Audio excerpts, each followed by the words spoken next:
আমি যখন বারবার কল করে ভালোবাসি ভালোবাসি বলতাম, তুমি বলতে অতি ভক্তি কিন্তু চোরের লক্ষণ। তাই আমি অতিরিক্ত কথা বলা বন্ধ করলাম। আমি যখন কথা বলতে চাইতাম, সময় দিতে বলতাম, তুমি বলতে সময়ের দাম দিতে শেখো। তাই আবেগ কন্ট্রোল করে সময়ের দাম দিতে শিখে নিলাম। আমি যখন তোমার একটা কল বা মেসেজের জন্য দীর্ঘ অপেক্ষা করতাম, তুমি বলতে বেশি আশা ভালো না। তাই আমি আশা করা ছেড়ে দিয়ে অপেক্ষা করতে ভুলে গেলাম।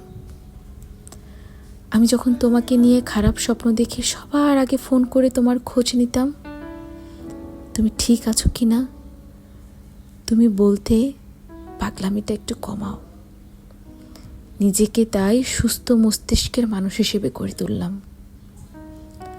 আমি যখন না খেয়ে অপেক্ষা করতাম এটা জানার জন্য তুমি খেয়েছো কি না, তুমি বলতে এত ন্যাকামি ভাল লাগে না। তাই ন্যাকামি ছেড়ে নিজের মতামতকে তখন গুরুত্ব দিতে শিখলাম। আমি যখন মন খারাপ করতাম তোমার অবহেলায়, তুমি বলতে এত দুর্বল কেন তুমি।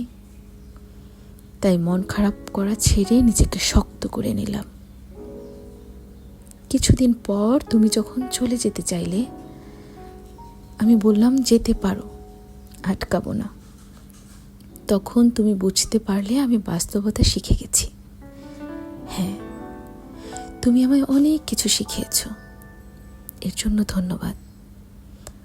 তবে তুমি হয়তো জানতে না, এই ন্যাকামিগুলোই একটা সুন্দর ভালোবাসার ইতিহাস গড়ে তোলে। তুমি জানতে না, এই পাগল মানুষগুলো মন থেকে ভালোবাসতে জানে। তুমি হয়তো জানতে না, এই ছোট্ট ছোট্ট আবেগগুলো থেকেই ভালোবাসা তৈরি হয়। তুমি হয়তো জানতে না, আমি ভালোবাসি বলেই আমার অতি গুরুত্বপূর্ণ সময়টুকু তোমায় দিতাম। আজ আমিও একটা জিনিস তোমাকে শেখালাম, সময় থাকতে মূল্য দিতে শেখো। কারণ অতিরিক্ত অভিমান নিয়ে যারা হারিয়ে যায়, তারা কখনো ফিরে আসে না।